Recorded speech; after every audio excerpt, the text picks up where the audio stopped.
Bonsoir. Auriez-vous un bouchon lyonnais à me proposer? Non, parce que la dernière fois, je me suis retrouvée dans un restaurant dont l'air était irrespirable et la table collée autant que le sol. Alors je sais, j'aurais dû vérifier les avis sur Google avant. Je ne l'ai pas fait et résultat, j'ai pas réussi à finir ma quenelle.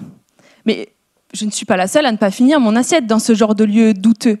Mes gamards réagissent exactement pareil. Les gamards, ce sont de toutes petites crevettes d'eau douce avec qui je travaille au quotidien. Et ce sont de vrais inspecteurs Michelin. Ils n'écrivent pas de critiques culinaires, mais leur appétit parle pour eux. Bon, sauf que mes gamards, je ne les emmène pas au restaurant. Je les mets dans des sédiments. Mais si, les sédiments, le truc un peu vaseux au fond de la rivière, eh bien c'est leur restaurant favori. Ils aiment y passer du temps, de jour comme de nuit. Le problème est que les sédiments accumulent au cours du temps des composés chimiques. Médicaments, métaux, pesticides. Pas sûr que mes gamards apprécient ce cocktail. Mais c'est là que j'interviens. C'est en récoltant leurs témoignages que je vais savoir si un sédiment est un restaurant étoilé ou s'il est digne de passer d'un cauchemar en cuisine. Alors, voilà comment je procède. Je teste au laboratoire des sédiments venus de toute la France. Et pour les sélectionner, j'utilise les fameux avis Google. Une station d'épuration au bord d'un fleuve? Ça fera un bon candidat. Un ruisseau à l'abri des activités humaines? Je prends aussi. Une fois sélectionnés, j'amène les restaurants aux gamards et leur prépare leur plat favori. Un cube vert, plein de protéines. Un peu gluant, mais appétissant.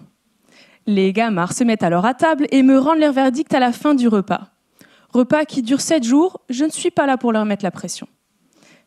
Si ils ont mangé une quantité normale, alors c'est que le sédiment ne leur pose pas de problème. Sinon, c'est qu'il est toxique. Mais qu'est-ce qu'on peut faire alors si un sédiment est toxique? Moi, dans un premier temps, dès que je vois qu'un sédiment est toxique, j'envoie le chef Etchebest, enfin les agences de l'eau. Elles me permettront de savoir d'où viennent les soucis et peut-être comment les maîtriser. Ensuite, les gamards peuvent procéder à une nouvelle dégustation pour voir si leur appétit a augmenté. On fait ce qu'on appelle de la surveillance des milieux. Mais au-delà d'avoir de belles rivières, saviez-vous qu'on drague aussi nos ports et nos estuaires?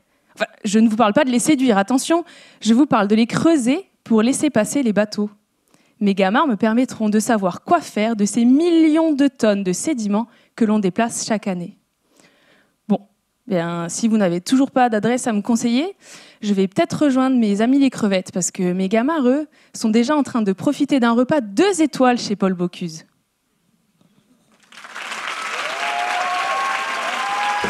Merci.